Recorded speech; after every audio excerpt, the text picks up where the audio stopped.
To Reliance education में हूँ arena और इस वीडियो में मैं अपने एस्पिरेंट्स के साथ अपने डियर एस्पिरेंट्स के साथ शेयर करने वाली हूँ कुछ ऐसे इंपॉर्टेंट क्वेश्चंस इंग्लिश में जो मोस्ट ऑफन पूछे जाते हैं। ज्यादातर जो क्वेश्चंस पूछे जाते हैं मिक्स्ड हर तरह के क्वेश्चंस वो मैं अपने साथ आप लोगों के साथ शेयर करूंगी। ठीक है, सो स्टार्ट करें। The first question is select the option that is opposite in meaning to the underlined word. जो underlined word है उसका correct meaning क्या है? Rapport दिया है जैसे she can quickly establish a good rapport with the children. Rapport तैयार करना मतलब जब टीचर और बच्चे के बीच में, स्टूडेंट और टीचर के बीच में एक रैपो तैयार होता है, एक फ्रेंडलीनेस तैयार होता है। टीचर को जब पढ़ाना होता है तो बच्चों के साथ एक रैपो तैयार करना होता है। तो रैपो क्या होता है? रैपो मीन्स होता है बीइंग फ्रेंडली। ठीक है, दोस्ताना रिलेशन होना, खुलकर जिसमें अपनी बातें दूसरों को बोल सके, फ्रेंडली रिलेशन होना। तो इसका अपोजिट पूछा है तो अपोजिट क्या होगा? फ्रेंडलीनेस। रैपो माने फ्रेंडलीनेस, अपोजिट क्या हुआ? Unfriendliness. This is the correct option. Disrapport, unrapport, unbehaviour, कोई सा भी ये करेक्ट ऑप्शन नहीं है। फ्रेंडलीनेस है, रैपो का मीनिंग है फ्रेंडलीनेस, दोस्ताना। और अपोजिट जो है, अपोजिट मैंने पहले ही बताया है, जो अब एंटोनिम जब पूछा जाएगा तो जो भी पर्टिकुलर वर्ड है उसका बिल्कुल अपोजिट मीनिंग होना चाहिए।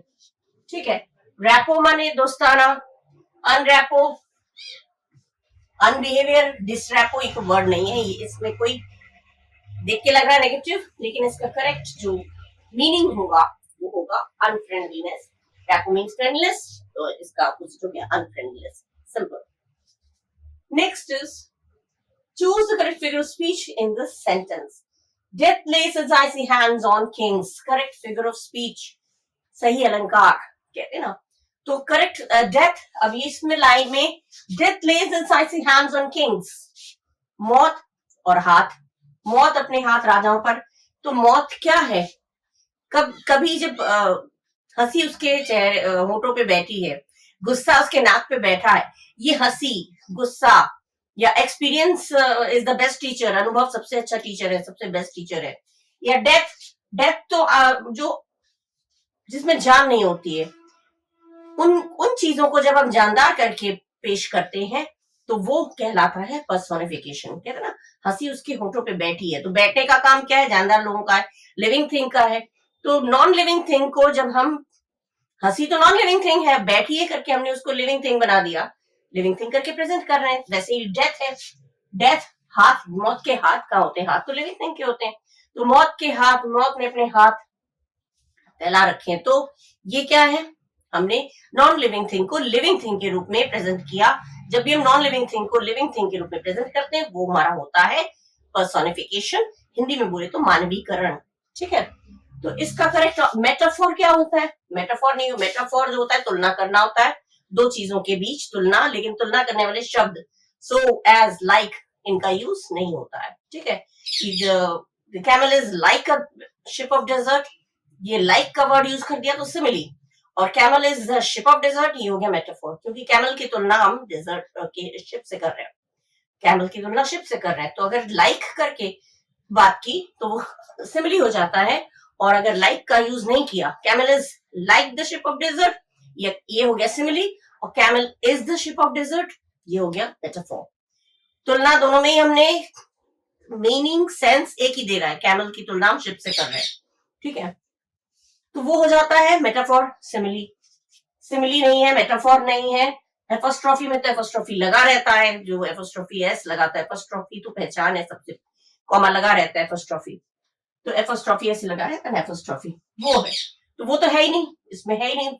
तो अब बच गया पर्सोनिफिकेशन, तो आपका करेक्ट ऑप्शन हो गया पर्सोनिफिकेशन। सब चीजों को मैं एक्सप्लेन करती जा रही हूँ जिससे कि आपको पता चले, ये नहीं कि करेक्ट ऑप्शन इसको कर दिया खत्म। सबकी मीनिंग बता रही हूँ, कहाँ किस चीज को कैसे हम लोग आइडेंटिफाई करेंगे।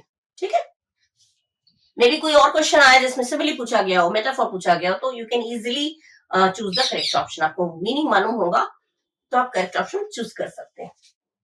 Next is choose the correct word. अब यहाँ पे जो correct word, he dash a lot of letters yesterday, he dashed a lot of letters yesterday, तो yesterday माने अभी अभी पूरा हुआ है, कल ही पूरा हुआ है। जो काम बहुत पहले पूरा हो चुका होता है एकदम, वो होता है परफेक्ट, उसमें हैज हैव हैड लगता है। लेकिन जो अभी अभी कल ही पूरा हुआ है, अभी अभी पूरा हुआ है, कंप्लीट हुआ है लेकिन अभी अभी हुआ है, कल ही तो मैंने कल ही तो मैं उससे मिला, ठीक है, कल मतलब ज्यादा टाइम नहीं हुआ है, उसमें हम हमेशा ये ध्यान रखेंगे yesterday जब भी होगा तो पास्ट इंडेफिनिट या सिंपल पास्ट जैसे भी बोलते हैं, सिंपल पास्ट या पास्ट इंडेफिनिट का यूज होता है, ठीक है। पास्ट इंडेफिनिट का नियम हमें पता है, टेंस में सिखा चुकी हूँ। पास्ट इंडेफिनिट में अगर एफर्मेटिव टेंस है, सकारात्मक वाक्य है, तो उसमें वर्ब का सेकंड फॉर्म लगता है सब्जेक्ट के बाद, और अगर नेगेटिव वाक्य है तो या इंट्रोगेटिव है तो डिड लगता है, ठीक है। लेकिन यहाँ पे नॉट तो नहीं है तो नेगेटिव सेंटेंस नहीं है, पूछ भी नहीं रहे तो इंट्रोगेटिव भी नहीं है, एफर्मेटिव सेंटेंस है, दैट मींस वर्ब का सेकंड फॉर्म होना चाहिए। जब भी यस्टरडे दिया होगा, नहीं टेंस पढ़ना तो इतना ध्यान रखिए, जब भी यस्टरडे करके दिया होगा तो उसमें हैज हैव हैड कुछ भी नहीं होगा। यस्टरडे मैंने अभी अभी पूरा हुआ है तो उसका हमेशा वर्ब का सेकंड फॉर्म होगा रोट, राइट, रोट, रिटन, ठीक है। क्लियर हो गया? ये चीजें कभी नहीं होंगी क्योंकि बहुत समय हो जाता है पूरा हुए, एकदम परफेक्ट हो जाता है, तो वो होता है हैज हैव हैड। लेकिन यस्टरडे जब भी आएगा आप वर्ब का सेकंड फॉर्म दीजिएगा, और अगर नेगेटिव है तो डिड लगेगा, ठीक है। क्लियर हो गया? Now the next one is change the narration. Direct है तो इनडायरेक्ट करिए, इनडायरेक्ट है तो डायरेक्ट करिए, ठीक है।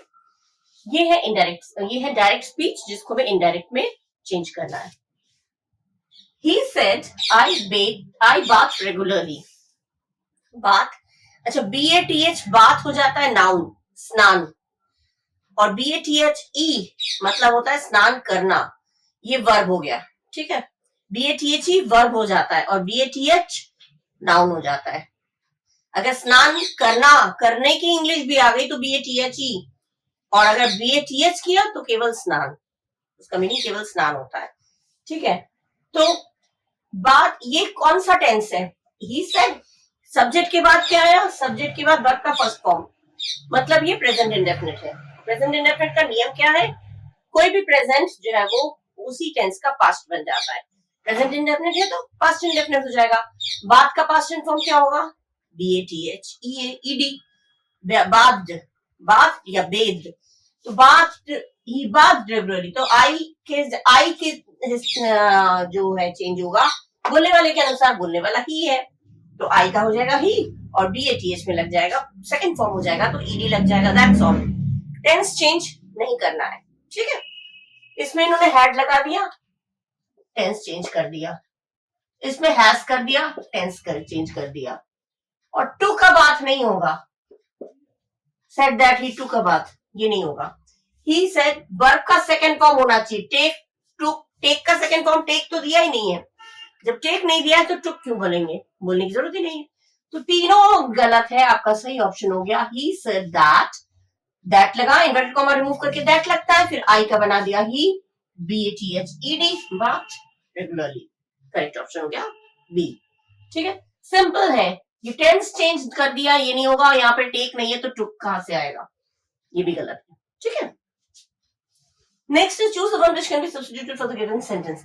इनसफिशिएंट फीडिंग और नरिशिंग, जिस फीडिंग माने जिसमें खाना, जिसमें सफिशिएंट ना मिले, जितना मिलना चाहिए, जितना पोषण, जितना खाना, जितना सफिशिएंट खाना मिलना चाहिए उतना ना मिलना, कम खाना मिलना, जिसमें भूख आदि मतलब रह जाती है, खाना ठीक से ना मिलना, उसको क्या बोलते हैं? एबडक्शन, अपहरण, एडिक्शन, लत, जो आप बच्चों में होती है मोबाइल खेलने की एडिक्शन होती है। अबॉलिशन माने किसी चीज का उन्मूलन करना, भंग करना, तोड़ना, कुछ सती प्रथा एबॉलिश किया गया था। मैल न्यूट्रिशन, ये हो गया कुपोषण, जिसमें पोषण सही से नहीं मिलता, that means this one is the correct meaning of the sentence. Insufficient, sufficient माने काफी, इनसफिशिएंट माने ना काफी, जो काफी नहीं है।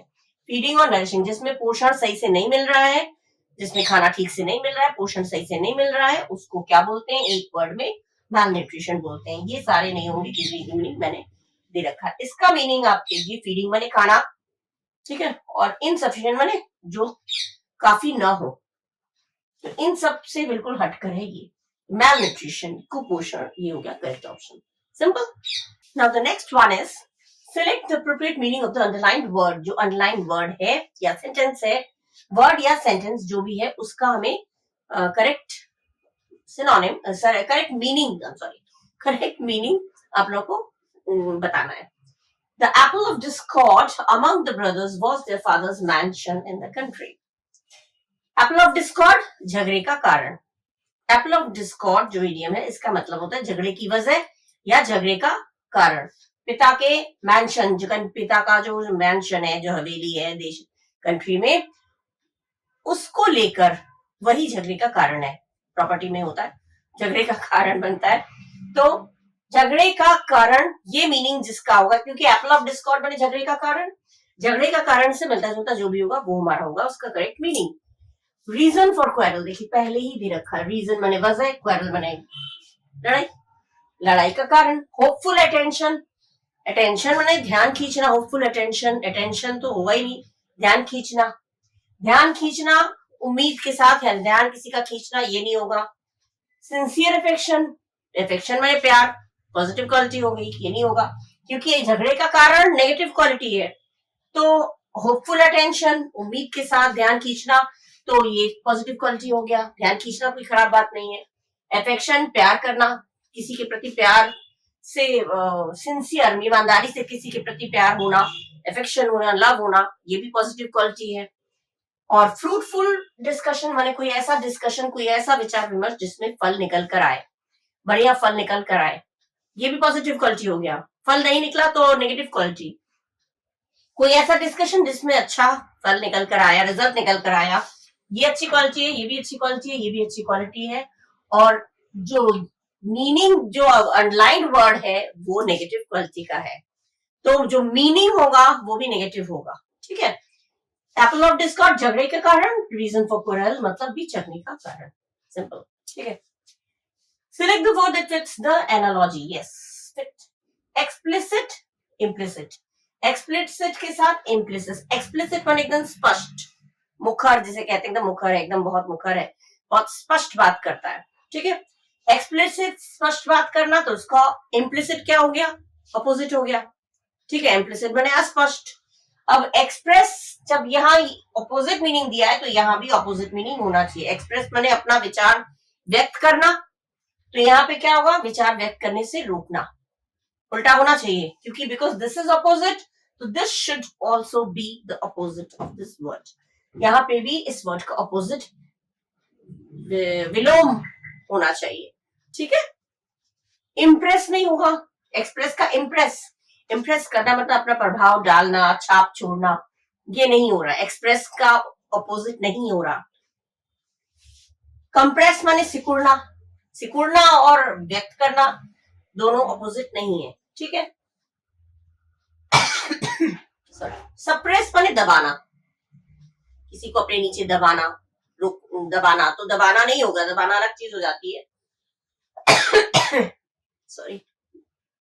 रिप्रेस मतलब रोकना, ये हो गया आपका करेक्ट ऑप्शन. एक्सप्रेस माने व्यक्त करना, अपना विचार व्यक्त करना, अपनी भावना को व्यक्त करना, सामने लाना. और रिप्रेस माने होता है रोकना, तो ये हो गया आपका करेक्ट ऑप्शन, रिप्रेस. ठीक है. तो यहाँ पे जो वर्ड होगा वो होगा रिप्रेस. ठीक है.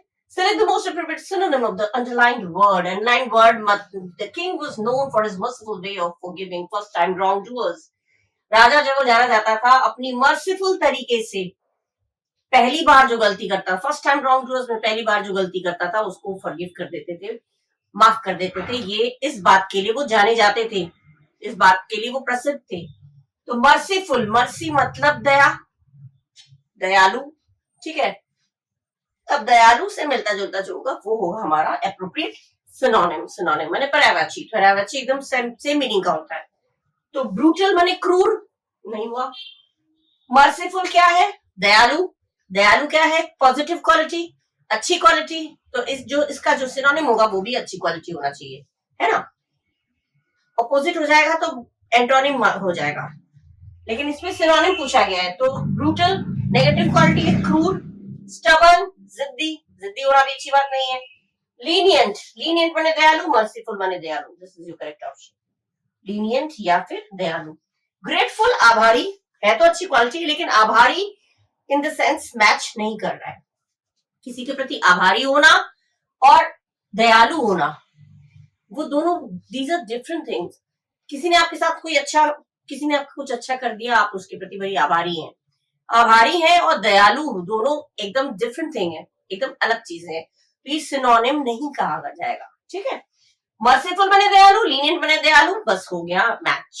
ये हो गया हमारा correct option, correct synonym of the word merciful. Clear? Next question is Amanta was reluctant to let go of her dead grandmother's items. Reluctant का आपको सिनोनिम देना है, ठीक है। रिलक्टेंट माने अनिच्छुक, ठीक है, इसका सिनोनिम देना है। क्वेश्चन लिखना भूल गई, करेक्ट सिनोनिम देना है, वो बता दे रही हूं मैं। करेक्ट सिनोनिम देना है, रिलक्टेंट माने अनिच्छुक, अनविलिंग, जब इच्छा नहीं होती है, ठीक है, करे कि ना करे, मन नहीं कर रहा होता है ना, तो अनिच्छा। शीपिश, इसका ऑप्शन, करेक्ट ऑप्शन सिनोनिम क्या होगा? सिनोनिम, इसका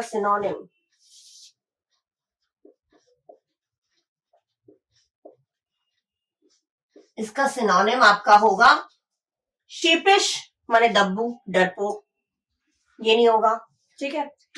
एश्योर्ड माने आश्वासित होना, आश्वासन होना, रेस्ट एश्योर्ड कहते हैं ना, इत्मीनान रखो, आश्वासन देना, ये एश्योर्ड, ये भी नहीं होगा, ठीक है। रिलक्टेंट अनिच्छुक, तो आश्वासन देना नहीं हुआ सिनोनिम। दब्बू या डरपोक, ये भी सिनोनिम नहीं हुआ।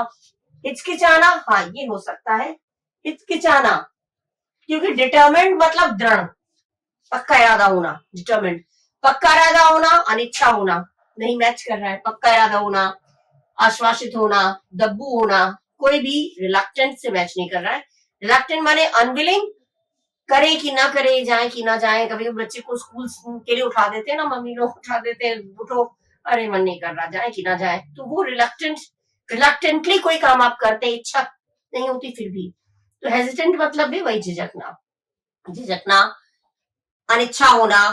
कोई काम हम लोग करते हैं लेकिन अंदर से मन नहीं होता फिर भी हम करते हैं, तो वो रिलक्टेंट और झिझक दोनों मैच कर रहा है। बाकी सबके साथ दब्बू, आश्वासन या दृढ़ तीनों मैच नहीं कर रहा है। करेक्ट ऑप्शन आपका हो गया hesitant. Next, the helicopter was hovering. अच्छा, हावरिंग, हेलीकॉप्टर जब सर ऊपर से कोई चीज जाता है जो टच करते हुए नहीं जाता है, तो हावर के साथ हमेशा ओवर होता है, फ्रेजल वर्ब है ये, हावरिंग ओवर। नीचे, बिल्डिंग के नीचे से नहीं जाएगा, बीनीथ माने नीचे से थोड़ी जाएगा हेलीकॉप्टर। आमम माने बीच से, बिल्डिंगों के बीच से, बहुत सारे बिल्डिंगों के बीच से थोड़ी जाएगा, बिल्डिंगों के बीच से थोड़ी जाता है हेलीकॉप्टर।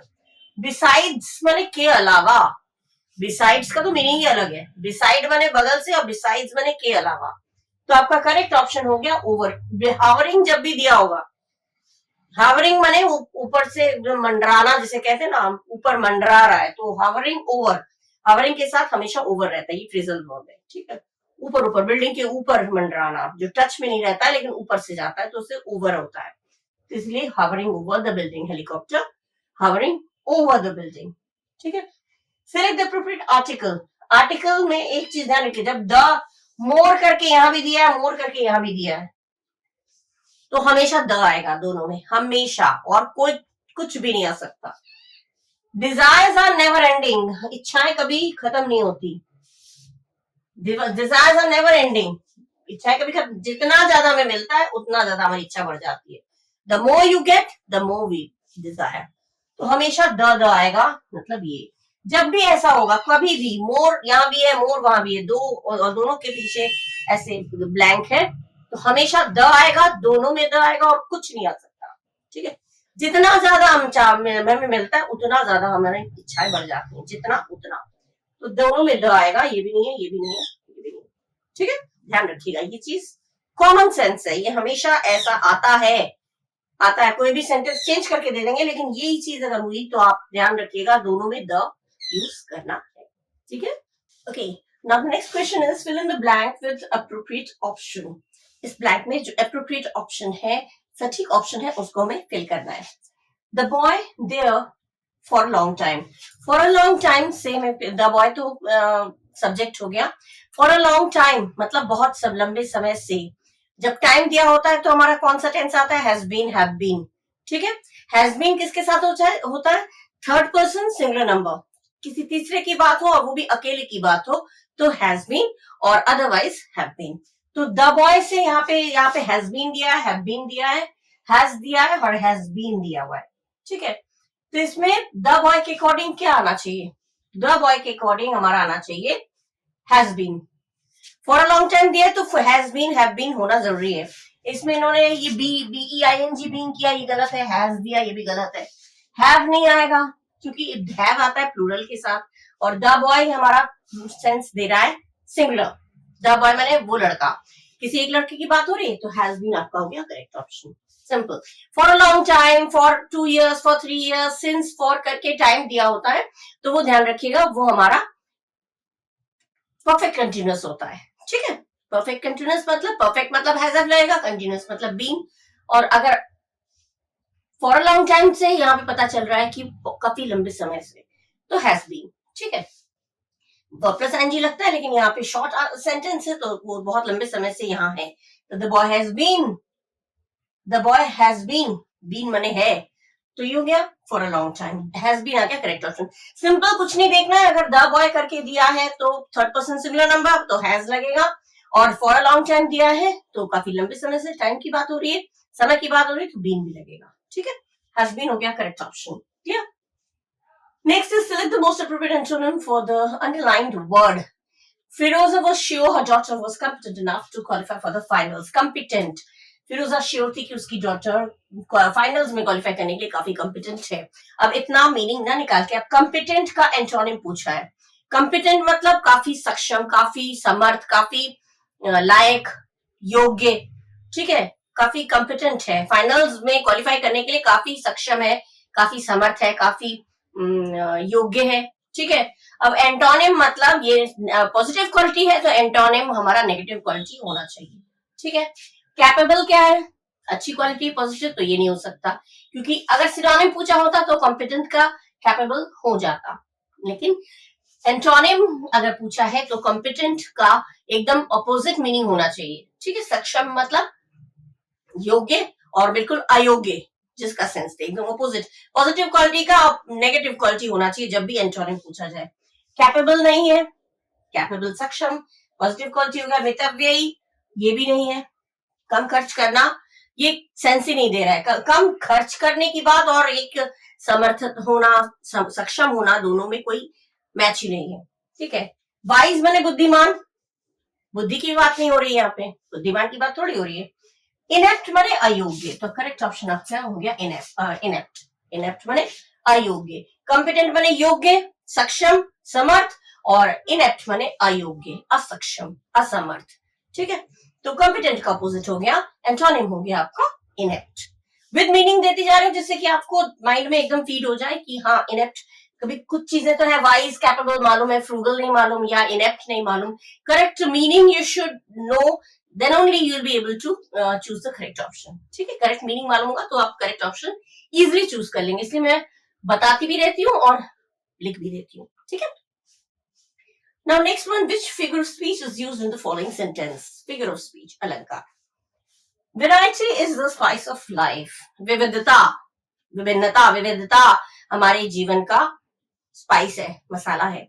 माने लाइफ में अगर एक ढर्रा से जीवन चलता है, एक जैसा एकदम मोनोटोनस चलता रहता है तो वो बड़ा बोरिंग लगता है, लेकिन चेंज होके विविधता, वैरायटी, तरह तरह की चीजें होती हैं तो वो हमारा जीवन जो है वो खुशहाल जीवन होता है, वही हमारे जीवन का मसाला है। अब यहाँ पे इन्होंने क्या किया, वैरायटी और स्पाइस, लाइफ का स्पाइस, जीवन का मसाला, जीवन की खुशी किसमें दिया, वैरायटी, ये इन्होंने कंपेयर किया। ठीक है, वैरायटी का कंपैरिजन किया स्पाइस के साथ। ठीक है, लेकिन तुलना नहीं किया। जब तुलना करने वाले वर्ड्स होते हैं लाइक, सो, एज, तो वो सिमिली हो जाता है। तुलना तो किया, लेकिन सो, एज, लाइक का अगर इस्तेमाल करते हैं तो वो सिमिली हो जाता है, तो सिमिली नहीं है, सो, एज, लाइक का इस्तेमाल नहीं है। मेटाफॉर में, हाँ, मेटाफॉर में ये होता है सो, एज, लाइक का इस्तेमाल नहीं करते हैं, लेकिन तुलना की जाती है। ठीक है, तो ये हो गया करेक्ट ऑप्शन। पर्सोनिफिकेशन क्यों नहीं होगा? पर्सोनिफिकेशन में बेजान चीज को जानदार, मानवीकरण जिसे हम कहते हैं, इसको बेजान चीज को जानदार करके हम लोग भी पढ़ा चुके हैं पहले भी। पर्सोनिफिकेशन बने डेथ लेज हिज आइसी हैंड्स, या experience is the best teacher, experience को टीचर के रूप में बता दिए, टीचर एक जानदार लोगों की क्वालिटी, लिविंग थिंग की क्वालिटी है, और एक्सपीरियंस नॉन लिविंग है, नॉन लिविंग को लिविंग के रूप में प्रेजेंट करना, लेकिन यहाँ पे ऐसी बात नहीं है, ठीक है। और एपोस्ट्रोफी में तो एपोस्ट्रोफी लगा ही होता है, कॉमा लगा रहता है, तो ये भी नहीं है, तो आपका करेक्ट ऑप्शन हो गया मेटाफोर, बिल्कुल सिंपल, ठीक है, clear. Now select appropriate option to fill the blank, blank को फिल करने के लिए अप्रोप्रिएट ऑप्शन चूज करना है, ठीक है। You really need dash some guidance in chemistry, need याद रखिएगा, जब भी नीड होगा, नीड हमेशा यूज होता है टू इन्फिनेटिव के साथ, नीड टू। जब नीड को वर्ब के रूप में होगा, I need some tea, I need some rupees, तो नीड वहां पे अलग चीज हो जाती है, लेकिन नीड जब मॉडल ऑक्सिलरी वर्ब की तरह यूज होता है तो नीड के साथ टू आना जरूरी है। You really need to, to आएगा, और टू के बाद हमेशा वर्ब का फर्स्ट फॉर्म आता है, ये ध्यान रखिएगा, टू के बाद वर्ब का फर्स्ट फॉर्म जो बेसिक वर्ड है, जो मूल शब्द है, वही आता है, उसमें ना तो ईडी लगता है, ना आईएनजी लगता है, कुछ नहीं लगता है, ठीक है। तो टू के साथ हमें पता है क्या आएगा, यहाँ पे तो टू दिया ही नहीं है, नीड के साथ टू यूज होना चाहिए, इसमें यूज नहीं है, और इसमें टू के साथ इन्होंने किंग कर दिया, ठीक है। नीड के साथ हमेशा टू आएगा, मॉडल ऑक्सिलरी वर्ब है नीड, और टू अगर आया तो टू के साथ कभी भी दूसरा कुछ भी फॉर्म नहीं लगेगा, ना आईएनजी लगेगा, ना सेकंड फॉर्म, ना third form, only basic form जो फर्स्ट फॉर्म है वो आता है। That means this one is your correct option. You really need to take some guidance in chemistry, need to take, ठीक है, टू आया और वर्ब का फर्स्ट फॉर्म टेक, ठीक है। टेक हो गया यहाँ पे वर्ब, नीड वर्ब नहीं है, नीड को जब वर्ब के रूप में, क्रिया के रूप में यूज करेंगे, आई नीड योर हेल्प, मुझे तुम्हारी मदद की जरूरत है, वहां पे नीड टू नहीं होगा, क्योंकि नीड वहां पे वर्ब का काम कर रहा है, मुझे तुम्हारी मदद की जरूरत है, तो तुम्हारी मदद काम नहीं है, मदद है, जरूरत है, तो नीड हो गया वहां पे वर्ब। लेकिन यहाँ पे टेक वर्ब है, लेना, केमिस्ट्री में कुछ गाइडेंस लेना तुम्हारे लिए जरूरी है, तो नीड टू, नीड जब ऑक्सिलरी वर्ब के रूप में यूज होगा, हेल्पिंग वर्ब या मॉडल ऑक्सिलरी वर्ब बोलते हैं, तो मॉडल ऑक्सिलरी वर्ब में नीड के साथ हमेशा हमेशा टू यूज जरूर होगा, टू के साथ वर्ब का फर्स्ट फॉर्म होगा, ठीक है। कोई भी मॉडल ऑक्सिलरी वर्ब है, can, could, will, would, may, might, must, जब भी आएगा तो हमेशा इसके साथ वर्ब का फर्स्ट फॉर्म ही आता है। हाँ, उसके साथ अगर बी जुड़ गया, can be, will be, would be, should be, could be, might be, must be, तो वर्ब का थर्ड फॉर्म आएगा, बस उसमें यही चीज ध्यान रखिएगा, ठीक है। जब बी आएगा तो वर्ब का थर्ड फॉर्म, अदरवाइज इसमें वर्ब का फर्स्ट फॉर्म ही आता है। Second is if you are focused you can, अब देखिए कैन आ गया, कैन क्या है, फिर again modal auxiliary verb, can के साथ हमेशा वर्ब का फर्स्ट फॉर्म आएगा, ईडी नहीं लगेगा, आईएनजी नहीं लगेगा, तो यहाँ पे दिया है इफ यू आर फोकस्ड, अगर तुम फोकस्ड रहो, यू कैन, अपने मंजिल को, उसके कुछ ने कहा अपने मंजिल को पा सकते हो, अगर तुम फोकस्ड रहोगे, ध्यान रखोगे, तो तुम अपने मंजिल को पा सकते हो। तो यहाँ पे अचीव वर्ब का फर्स्ट फॉर्म है, एस नहीं आएगा, ये वर्ब का फर्स्ट फॉर्म तो है लेकिन एस नहीं आएगा, क्योंकि यू के साथ, यू क्या है, सेकंड पर्सन, सेकंड पर्सन के साथ एस एस नहीं लगता, किसी तीसरे की बात हो और एक अकेले की बात हो, third person singular number, third person singular number, तीसरा व्यक्ति और एक अकेले की बात हो तो एस लगता है, लेकिन यहाँ पे यू की बात हो रही है, ये सेकंड पर्सन हो गया तो एस नहीं लगेगा, तो एस गलत है, ईडी लगा ये भी गलत है, आईएनजी लगा ये भी गलत है, ठीक है। कैन के साथ वर्ब का फर्स्ट फॉर्म, तो ये अचीव हो गया, ईडी तो नहीं लेगा, आईएनजी भी नहीं लेगा, ईएस नहीं लेगा, बिकॉज ये वर्ब का, बिकॉज ये सब्जेक्ट जो है वो सेकंड पर्सन है, यू आपका सेकंड पर्सन है, इसलिए यू के साथ एस नहीं लगता है, तो टेंस में सीख चुके हैं, तो करेक्ट ऑप्शन हो गया आपका A, achieve.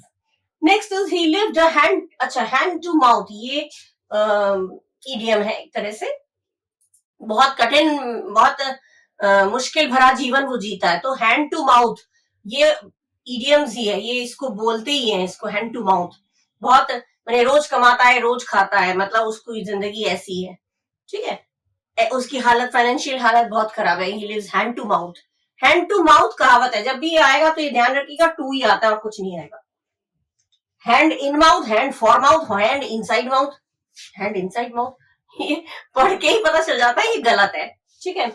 He lived a hand to mouth existence surviving on just a few rupees a week. हफ्ते में कुछ रुपीस मिलते हैं उसको, उसी में वो जी रहा है. तो ये हो गया हैंड टू माउथ, मतलब गरीबी का मुश्किल जीवन, मैंने फाइनेंशियल हालत खराब है तो हैंड टू माउथ. ठीक है, रोज कमाता है, थोड़ा में जो कमाता है उसी को खा लेता है. ये हमेशा इंग्लिश में होगा हैंड टू माउथ. तो 2 ऑप्शन करेक्ट है. बस इडियम्स अगर आपने पढ़े हैं, इडियम्स प्रोवर्ब्स, तो उसमें ये चीजें कॉमन है, हैंड टू माउथ. ठीक है. Next is, do you know the reason his absence. Reason माने कारण, एब्सेंस माने उसकी अनुपस्थिति का. क्या तुम्हें उसकी अनुपस्थिति का कारण पता है, वजह पता है? तो कारण के लिए हमेशा क्या आता है, के लिए कारण के लिए आता है हमेशा फॉर. ठीक है, तो ऑन नहीं आएगा, ऑफ नहीं आएगा, फॉर आएगा. नन ऑफ द अबव है. On particular concerning a subject, particular subject की बात हो तो ऑन आता है. ऑफ किसी से रिलेटेड, समथिंग और समवन से रिलेटेड हो तो ऑफ आता है. उसका, गोल्ड का या राधा का, जो का करके आता है, कोई रिलेशन बता रहा है तो ऑफ आ जाएगा. लेकिन यहाँ पे रीजन जब भी बताएंगे तो हमेशा फॉर. बहुत मिस्टेक करते हैं बच्चे. Do you know the reason of his absence. उसके एब्सेंस, उसके अनुपस्थिति होने का वजह तुम्हें पता है? का वजह नहीं, अनुपस्थिति होने के लिए कारण जो है वो यहाँ पे इंग्लिश में हमेशा फॉर आएगा. के लिए जब भी कॉज बताया जाएगा, रीजन बताया जाएगा, तो उसमें हमेशा वर्ब जो ब्लैंक है उसमें फॉर ही आएगा, क्योंकि फॉर का मतलब ही के लिए, रीजन बता रहा है. तो ये आपका फॉर हो गया, करेक्ट ऑप्शन. ठीक है. Now the next question is, choose the one which can be substituted for the given sentence और वर्ड. जो सेंटेंस जो या वर्ड जो भी गिवन जो दिया हुआ है उसकी जगह पे सब्स्टिट्यूट में, उसकी जगह पे हम क्या यूज कर सकते हैं.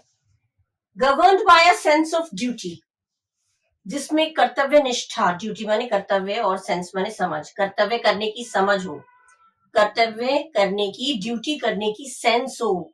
हर किसी में नहीं होता है, ज्यादातर लोगों में होता है, लेकिन मतलब जिसमें क्या करना चाहिए, क्या हमारा ड्यूटी है, क्या हमारा कर्तव्य है, इस चीज को, इस चीज की समझ हो, उसको क्या कहते हैं. ठीक है. Option a conscious. कॉन्शियस माने सचेत, टू अवेक या to feel sense of freshness. जो भी कॉन्शियस माने सचेत, एकदम चौकन्ना रहना, कॉन्शियस रहना, सचेत रहना. और तो ये नहीं होगा, सचेत रहना नहीं होगा. सचेत रहना अलग है, कर्तव्य निष्ठा अलग है. तो ये कट हो गया, ये हमारा हो नहीं सकता. इंटेलिजेंट तो बिल्कुल ही नहीं है. इंटेलिजेंट, बुद्धिमान और कर्तव्यनिष्ठ अलग चीज है. बुद्धिमान होना, कर्तव्यनिष्ठ, these are separate things, right. Conscious, conscious, conscious मतलब, अच्छा, सेंसिबल माने समझदार. सेंसिबल माने समझदार, ये भी हमारा नहीं है. सेंसिबल समझदार, इंटेलिजेंट बुद्धिमान, बुद्धिमान समझदार, ये नहीं बोला जा रहा है. बोला जा रहा है ड्यूटी के प्रति जो कॉन्शियस रहता है. तो ये हो गया आपका करेक्ट ऑप्शन, कॉन्शियस.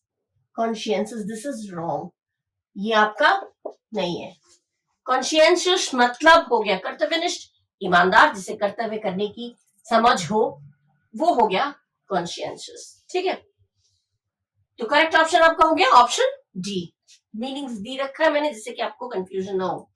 नेक्स्ट है, choose the correct meaning of the idiom. ये एक इडियम है, मुहावरा है. इसका करेक्ट मीनिंग क्या होगा.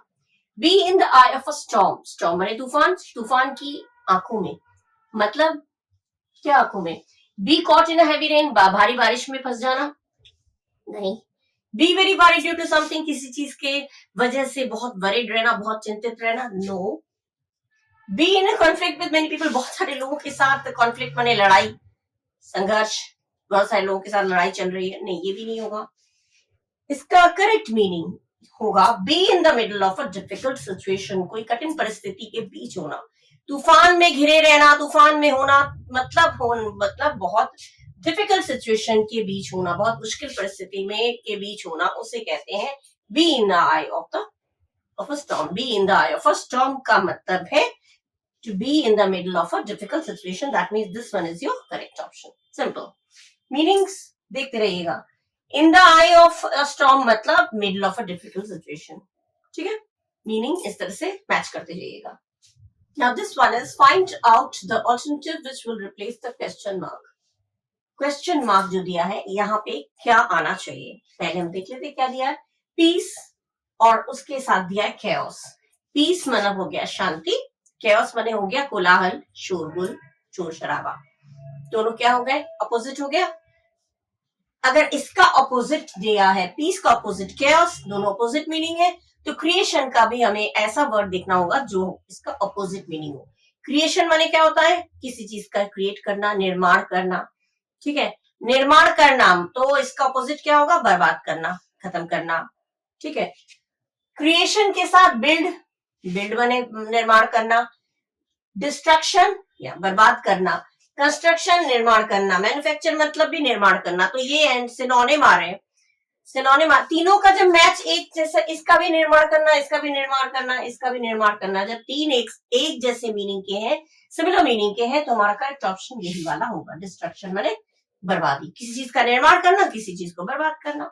तो शांति का ऑपोजिट कोलाहल, शोर शराबा, तो निर्माण करने का ऑपोजिट हो गया बर्बादी, destruction.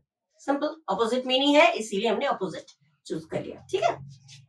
Next change the narration. Narration change करना है, इसमें अगर डायरेक्ट में है तो इनडायरेक्ट में हमें करना पड़ेगा। क्या दिया है? The manager said, well what can I do for you. Can का हो जाएगा कुड, ठीक है, और वेल जो है वो तो हट जाएगा, इन्वर्टेड कॉमर्स भी रिमूव हो जाएगा, डायरेक्ट में जैसे आपको मालूम है। तो इसमें क्या होगा? मैनेजर ने कहा, वेल अच्छा मैं तुम्हारे क्या कर सकता हूँ। तो मैनेजर ये जानना चाहता था कि जब किसी की कही हुई बात को हम बोलेंगे, मैनेजर ने कहा वेल मैं तुम्हारे क्या कर सकता हूँ, तो हम जब किसी और को इनडायरेक्ट में बोलेंगे तो अपने शब्दों में बोलेंगे। मैनेजर ये जानना चाह रहा था कि वो उसके लिए क्या कर सकता है, ठीक है, ऐसी तो बोलेंगे। इसमें दिया manager wonder, manager what he could do, manager said नहीं आएगा, इसमें मैनेजर वंडर भी नहीं आएगा, मैनेजर सेड, कुडंट, इसमें तो कुडंट दे दिया है तो और भी गलत है। मैनेजर कह नहीं रहा है, मैनेजर जानना चाह रहा है। मैनेजर ने कहा, मैनेजर ने कहा, मैनेजर ने कहा, ये मैनेजर जानना चाह रहा था। The manager wanted to know what he could do for him, ये हो गया करेक्ट ऑप्शन। मैनेजर ये जानना चाह रहा था कि वो क्या कर सकता है उसके लिए, ठीक है, ये हो गया आपका correct option. The manager wanted to know what he could do for him, ठीक है। नेक्स्ट है select the most appropriate synonym of the given word. Synonym इस वर्ड का निकालना है आपको। पर्निशियस, पर्निशियस मतलब हानिकारक, घातक, ठीक है, हानिकारक, घातक, जो बहुत ही हार्मफुल हो, ठीक है। पर्निशियस माने हार्मफुल, तो इसका सिनोनिम भी वही मीनिंग होना चाहिए। सिनोनिम है तो मैच करता हुआ मीनिंग होना चाहिए। फिल्दी, गंदा, गंदा और नुकसानदेह दोनों सेपरेट थिंग है। फाउल, बेईमानी, बेईमानी और घातक, खतरनाक, वो अलग चीज है। बेईमानी अलग अलग क्वालिटी हो जाती है, हानिकारक अलग क्वालिटी हो जाती है, ठीक है। कंटिन्यूअस माने लगातार, लगातार नहीं है, लगातार कोई हानिकारक का अपोजिट, हानिकारक का मीनिंग से मैच नहीं कर रहा है ये। हानिकारक, पर्निशियस माने हानिकारक, घातक, हार्मफुल, तो हार्मफुल से मिलता जुलता गंदा भी नहीं है, हार्मफुल से मिलता जुलता बेईमानी भी नहीं है, हार्मफुल से मिलता जुलता लगातार भी नहीं है। हार्मफुल माने हानिकारक, विनाशकारी, घातक, तो ये हो गया इंजूरियस। इंजूरियस होता है घातक, कहा था smoking is injurious to health, तो स्मोकिंग इन हेल्थ के लिए इंजूरियस है, मतलब घातक है, विनाशकारी है, हानिकारक है। तो ये हो गया आपका correct option, injurious. Pernicious word का मीनिंग याद रखिएगा, पर्निशियस माने हानिकारक, घातक। इस पर्टिकुलर वर्ड की मीनिंग अगर आपको पता है तो आप अपने आप ऑप्शन करेक्ट चूज कर लेंगे। इंटरनेट पूछेगा तो उस हिसाब से करिएगा, सिनोनिम पूछेगा तो उस हिसाब से करिएगा, ठीक है ना। But at least you should know the particular meaning of that word, ठीक है। तो पर्निशियस मतलब हानिकारक, जिसका सिनोनिम हो गया इंजूरियस, जिसका मतलब भी होता है हानिकारक। सिंपल, ठीक है। Now this one is replace the underlined phrase with the correct option. Underlined phrase, do the bell ring, इसकी जगह पे सही आना चाहिए। कौन सा सही ऑप्शन होगा? No sooner जब भी आता है तो no sooner के बाद did लगता है, did के बाद verb का फर्स्ट फॉर्म, क्योंकि did के साथ कभी verb का फर्स्ट कोई और फॉर्म नहीं लगता, और ना ही SES लगता है। डिड गोज, ये नहीं होगा, SES कभी नहीं लगेगा। नो सूनर जब भी दिया होगा, नो सूनर के साथ हमेशा डिड लगता है, उसके बाद आगे जाकर देन लगा के बाकी सेंटेंस, ठीक है, ये नियम है।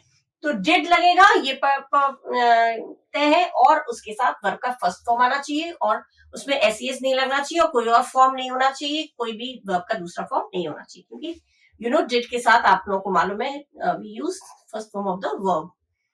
तो no sooner do the bell ring, इसका करेक्ट ऑप्शन क्या होगा? इसमें तो बेल्स कर दिया, डिड द बेल्स रिंग, और डू का डू ही रख दिया, ये भी गलत है। तो डिड द बेल रिंग, ये आपका करेक्ट ऑप्शन है। No sooner did the bell ring then the students ran out of their classes, bell बजी नहीं थी कि स्टूडेंट्स क्लास के बाहर भागे, ठीक है, घंटी बजी ही नहीं थी कि सारे विद्यार्थी क्लास के बाहर भागे। तो did the bell ring, did के साथ वर्ब का फर्स्ट फॉर्म, इसमें डिड के साथ फर्स्ट फॉर्म है लेकिन एस जोड़ दिया, एस नहीं लगता है। डू कर दिया, डू नहीं लगता है। नो सूनर वाले सेंटेंस में कभी भी डू नहीं लगेगा, कभी नहीं लगेगा नो सूनर वाले में। अगर हैड दिया है तो हैड उस हिसाब से टेंस के अकॉर्डिंग, या फिर डिड, ठीक है। अच्छा, ये हो गया correct option, did the bell ring, ठीक है, ऑप्शन ए। नेक्स्ट है Radha's presentation was the dash in her class। Presentation Radha का द जब लगा है तो द के बाद बेटर, बेस्ट, ग्रेट, डेंजरस, चारों में से कौन सा होना चाहिए? द जब लगा होता है तो द के बाद सुपरलेटिव डिग्री आती है, ईएसटी फॉर्म लगता है, the best, the wisest, the cleverest, ठीक है, या द मोस्ट इंटेलिजेंट, जिसमें ईएसटी नहीं लगता, जैसे इंटेलिजेंटेस्ट नहीं होता तो उसमें मोस्ट लग जाएगा, ब्यूटीफुलेस्ट नहीं होता तो मोस्ट ब्यूटीफुल। तो जब भी द करके आएगा तो एसटी फॉर्म, सुपरलेटिव डिग्री जरूर आती है। डिग्री मैंने पढ़ा रखा है, अगर आप लोगों को पढ़ना है तो पढ़ सकते हैं। कहती है आई एम द बेस्ट, कहते ना, तो द जब भी यूज होगा तो बेटर नहीं होगा, क्योंकि बेटर कंपैरेटिव डिग्री, बेटर दो लोगों की होती है, तुलना, दो लोगों बीच तुलना होती है, और राधा का प्रेजेंटेशन उसके क्लास में सबसे अच्छा था, तो क्लास में दो लोग तो होंगे नहीं, तो बेटर तो है नहीं। जब द लगा है तो बेस्ट आपका करेक्ट ऑप्शन है, ये भी नहीं है, ये भी नहीं है, डेंजरस भी नहीं है, ग्रेट भी नहीं है, ठीक है, क्योंकि ईएसटी फॉर्म लगता है और ईएसटी इसी में लगा है, दैट मींस सही है, correct option. Now next, choose the correct synonym of the given word. Synonym expediency, expediency का पर्यायवाची सिनोनिम आपको देखना है। एक्सपीडियंसी वर्ड का मीनिंग पता है तो हम सिनोनिम भी ढूंढ लेंगे। एक्सपीडियंसी मतलब होता है सुविधा, लाभ, ठीक है, फायदा, तो एक्सपीडियंसी से मिलता जुलता सिनोनिम इसके साथ मिलता जुलता होना चाहिए। एक्सपेंस माने खर्चा, डिसएडवांटेज माने हानि, ये एंटोनिम हो गया, ठीक है, और एल्ट्रुइज्म माने परोपकारिता, दूसरों की भलाई करना, तो तीनों मैच नहीं कर रहे हैं सिनोनिम। मैच कौन सा कर रहा है? कन्वीनियंस, कन्वीनियंस माने सुविधा, एक्सपीडियंसी माने सुविधा, तो सुविधा इसका मतलब भी सुविधा और कन्वीनियंस मतलब भी सुविधा, अपनी कन्वीनियंस के हिसाब से तुम देख लो, तो कन्वीनियंस माने सुविधा और एक्सपीडियंसी माने सुविधा, हो गया ना मैच, ये हो गया करेक्ट सिनोनिम, ठीक है। नेक्स्ट है हमारा choose the correct synonym of the given word. दिया हुआ वर्ड है उसका करेक्ट सिनोनिम, करेक्ट पर्यायवाची हमें चूज करना है, मतलब सेम मीनिंग होना चाहिए। एमेसिएटेड, एमेसिएटेड वर्ड का मीनिंग पता है तो हम चूज कर लेंगे। एमेसिएटेड माने दुर्बल, निर्बल, वीक, कमजोर, ठीक है, तो सिनोनिम भी इसी तरह का होना चाहिए, मिलता जुलता होना चाहिए। लीन माने दुबला, पहले ही आ गया, लीन हो गया दुबला, दुबला पतला, निर्बल, कमजोर, ये हो गया आपका करेक्ट ऑप्शन। हैगर्ड क्यों नहीं होगा? हैगर्ड माने जंगली, एंगर माने गुस्सा, कॉर्पुलेंट माने मोटा, तुलतुल वाला, स्थूल वाला, चर्बी वाला, तो अगर एंटोनिम होता तो हो जाता कॉर्पुलेंट, मोटा, क्योंकि एमेसिएटेड मतलब निर्बल, दुर्बल, और कॉर्पुलेंट माने मोटा, ठीक है, तो एंटोनिम नहीं पूछा जा रहा है, सिनोनिम पूछा जा रहा है ना, तो सिनोनिम पूछा जा रहा है, तो लीन होगा हमारा करेक्ट ऑप्शन। लीन माने दुबला, दुबले लोग जो कमजोर होते हैं, तो दुबला, कमजोर, निर्बल, वीक, जो भी है वो करेक्ट ऑप्शन इसी के साथ आपका मैच कर गया, that means lean is your correct option, right. Now next one is oh wild west wind thou breathe of autumn spring। oh wild west wind, ये मतलब ये क्या है? दो चीजें हैं इसमें। वाइल्ड वेस्ट विंड, विंड को हम, विंड से हम बातें कर रहे हैं, विंड तो बेजान चीज है, नॉन लिविंग थिंग है, उसको हम लोग लिविंग थिंग के रूप में पर्सोनिफाई कर रहे हैं, मानवीकरण जिसे बोलते हैं, पर्सोनिफिकेशन, ए जिंदगी, ए मौत, ओ डेथ, इस तरह से हम बात करते हैं ना, तो ओ वाइल्ड वेस्ट विंड, ये भी हम एक नॉन लिविंग चीज को पर्सोनिफाई कर रहे हैं, बेजान चीज को जानदार करके हम बात कर रहे हैं, तो पर्सोनिफिकेशन इसमें आ गया, ठीक है, तो पर्सोनिफिकेशन इसमें तो है ही, इसमें भी है, पर्सोनिफिकेशन तो है, तो सिमिली एलिट्रेशन ये तो है नहीं, और ये भी नहीं है, मेटाफोर भी नहीं है। क्यों नहीं है? एक तो ये बोला पर्सन, इसमें पर्सोनिफिकेशन है, बेजान चीज को, नॉन लिविंग चीज को, थिंग को लिविंग थिंग में कर दिया कन्वर्ट। और दूसरी चीज क्या है? WWW, वाइल्ड वेस्ट विंड, ये क्या है? एक जैसा उच्चारण, एक जैसा लेटर, एक जैसा जो साउंड रिपीट होता है, तो उसे कहते हैं एलिट्रेशन। ठीक है, फिगर ऑफ स्पीच, ये अलंकार, जिसे कहते हैं एलिट्रेशन, जब एक जैसा वाइल्ड वेस्ट विंड आया, 3 बार रिपीट हो गया, W 3 बार रिपीट हुआ, तो ये हो गया एलिट्रेशन। जब रिपीट होता है तो इसको कहते हैं एलिट्रेशन। ठीक है, तो 2 चीजें हैं, एक पर्सोनिफिकेशन है, एक एलिट्रेशन है। तो पर्सोनिफिकेशन और एलिट्रेशन किसमें है? इसी में है, तो यही आपका करेक्ट ऑप्शन हो गया। सिमिली नहीं है। सिमिली क्या होता है? तुलना करना, दो चीजों के बीच तुलना, लेकिन उसमें सो, एज, लाइक ये शब्द यूज होना चाहिए। You are like your friend, you are like your, so, as good as करके बोल दिया, तो ये सो, एज, लाइक शब्द का इस्तेमाल जब तुलना करने के लिए करते हैं तो सिमिली होता है, तो सिमिली तो इसमें सो, एज, लाइक कहीं है ही नहीं। ठीक है, तो ये सिमिली नहीं हुआ। एलिट्रेशन है, लेकिन एलिट्रेशन का सिमिली क्योंकि ऑप्शन दिया, तो ये रॉन्ग हो गया। सिमिली है नहीं, ये भी रॉन्ग हो गया। सिमिली है ही नहीं, तो सिमिली वाले दोनों रॉन्ग हो गए। और मेटाफोर भी नहीं है, क्योंकि तुलना नहीं की जा रही है। किसी दो चीजों के बीच में जब तुलना करते हैं, सो, एज, लाइक वर्ड का यूज नहीं करते, लेकिन तुलना भी कर रहे हैं। ठीक है, तो वो होता है मेटाफोर, लेकिन यहाँ पे तुलना नहीं की जा रही है। यहाँ पे ओ वाइल्ड वेस्ट विंड करके उसको पर्सोनिफाई कर, उससे बात की जा रही है, लिविंग थिंग को नॉन लिविंग थिंग के रूप में पेश किया जा रहा है। तो ये हो गया पर्सोनिफिकेशन और एलिट्रेशन, दोनों हो गए। क्यों हुआ वो मैंने एक्सप्लेन कर दिया। ठीक है, तो करेक्ट ऑप्शन आपका हो गया ए। ठीक है, अब next, now the next one is choose the correct answer to fill the blank. Blank में करेक्ट ऑप्शन चूज करना है। A dash of thieves was caught by the police. Thieves माने चोर, चोरों के झुंड को क्या बोला जाता है? चोरों के झुंड के लिए आपको यहाँ पे भरना है। एक दिया है swarm, swarm of bee, swarm मधुमक्खियों के झुंड को बोलते हैं, बीज, स्वैम ऑफ बीज होता है, तो थीव्स के लिए नहीं आया। टीम प्लेयर्स के लिए होता है, ये तो सबको मालूम है, प्लेयर्स के लिए टीम होता है, और बैच के लिए लेटर्स होता है। ठीक है, तो ये भी नहीं हुआ, ये भी नहीं हुआ, ये भी नहीं हुआ। थीव्स के झुंड को, चोरों के झुंड को पैक बोला जा सकता है, तो ये pack of thieves correct option आपका हो गया, पैक ऑफ थीव्स। ये क्यों नहीं हुआ? ये वाले मैंने लिख दिए। लेटर्स के झुंड को बैच, टीम, प्लेयर्स के झुंड को स्वैम, बीज के झुंड को। ठीक, अच्छा नेक्स्ट है, इट हैज, तो इसमें होगा a pack of thieves was caught by the police. ठीक है, it is become his habit to dash do his work, homework and then copy it from others. Habit बन गई है उसकी होमवर्क करना, फिर दूसरों से कॉपी करना। आदत क्या होता है? आदत हमेशा की, कहते हैं ना, हमेशा की आदत ही बन गई तुम्हारी, हमेशा की आदत बन गई है, तो हमेशा से सेंस होगा, तो ये होगा आपका। अक्सर की आदत बन गई है, नहीं होगा। आदत जब वो हमेशा होता है, अक्सर नहीं होता। अक्सर नहीं होगा, ऑफन इसलिए नहीं होगा, ऑफन का मतलब अक्सर। फ्रीक्वेंटली मैंने बार बार की आदत बन गई है, बार बार की आदत नहीं बोलते, कभी नहीं की आदत बन गई है, कभी नहीं की आदत नहीं बोला जाता है। जो कभी नहीं होता वो आदत नहीं होता, फिर तुम्हारी हमेशा की आदत है ये। कहते तुम लेट आते हो, तुम्हारी हमेशा की आदत है ये, तो हमेशा यहाँ पे हैज बिकम हिज हैबिट, जब हैबिट दिया है तो ऑलवेज आएगा। ठीक है, ये आएगा हैबिट, हैबिट जो है वो हमेशा की आदत बन गई तुम्हारी।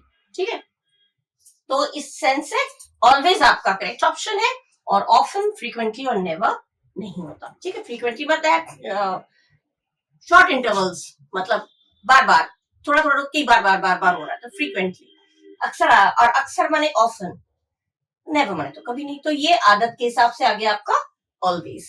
ठीक है, करेक्ट ऑप्शन किस तरह से चूज करना है, किस तरह से मीनिंग देखते हुए आपको चूज करना है, वो मैं बताती जा रही हूँ, लिखती जा रही हूँ, इसको पढ़ते जाइए, और मेरी ब्लेसिंग्स आप सब लोगों के साथ है। खूब पढ़िए और भगवान आप लोगों को खूब सक्सेस दे, सफलता दे। मेरी ब्लेसिंग्स आप लोगों के साथ है। और अगर आप लोग को मेरा पढ़ाना जरा भी अच्छा लगा तो प्लीज सब्सक्राइब करिएगा, अगर नहीं किया है तो लाइक करिएगा, कमेंट करिएगा और खूब पढ़िएगा। ठीक है, मेरा साथ दीजिएगा, आप लोगों का साथ मेरी बहुत प्रेशियस है। ठीक है, so till the next video, bye bye, thank you.